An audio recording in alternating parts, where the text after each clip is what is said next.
দেশে আইন শৃঙ্খলা ফিরিয়ে আনা প্রথম কাজ বলে উল্লেখ করেছেন নোবেল বিজয়ী ডক্টর মোহাম্মদ ইউনূস। আজ রাতেই তার অন্তর্বর্তী সরকারের প্রধান উপদেষ্টা হিসাবে শপথ নেওয়ার কথা। ডক্টর মোহাম্মদ ইউনূস বলেছেন, আপনারা যদি আমার উপর বিশ্বাস রাখেন, ভরসা রাখেন, তাহলে নিশ্চিত করেন যে দেশে কোনো জায়গায় কারো উপর হামলা হবে না। এটা আমাদের প্রথম দায়িত্ব। যে সরকার হবে তা মানুষকে রক্ষা করবে। এ কথা বলেন ডক্টর ইউনূস। আজ বৃহস্পতিবার বেলা 2:10 ফ্রান্সের রাজধানী প্যারিস থেকে ঢাকার হজরত শাহজালাল আন্তর্জাতিক বিমানবন্দরে নেমে এসব কথা বলেন ডক্টর মোহাম্মদ ইউনূস। তাকে স্বাগত জানিয়েছেন সেনাবাহিনীর প্রধান জেনারেল ওয়াকারুজ্জামান, অন্য দুই বাহিনীর প্রধান, বৈষম্যবিরোধী ছাত্র আন্দোলনের সমন্বয়কেরা, সুশীল সমাজের প্রতিনিধিরা।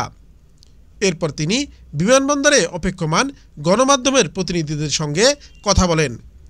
দেশে আসার পথে ডক্টর মোহাম্মদ ইউনূস শুনেছেন যে এখানে আইন শৃঙ্খলার ব্যাঘাত হচ্ছে। ডক্টর মোহাম্মদ ইউনূস বলেন, মানুষ মানুষকে আক্রমণ করছে, ঘরবাড়ি জ্বালিয়ে দিচ্ছে, সম্পদ নষ্ট করছে, নিয়ে যাচ্ছে, অফিস আদালতে আক্রমণ করছে, সংখ্যালঘুদের উপর আক্রমণ করছে, হিন্দু, বৌদ্ধ, খ্রিস্টান, আহমদিয়া সবার উপর আক্রমণ হচ্ছে।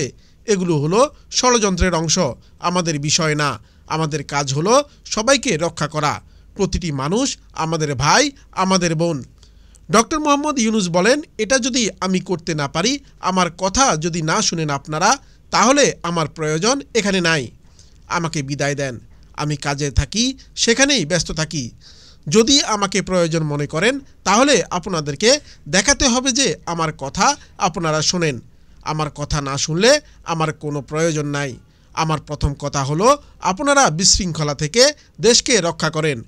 আপনারা সহিংসতা থেকে দেশকে রক্ষা করেন, যাতে ছাত্ররা আমাদেরকে যে পথ দেখায় সেই পথে আমরা এগিয়ে যেতে পারি।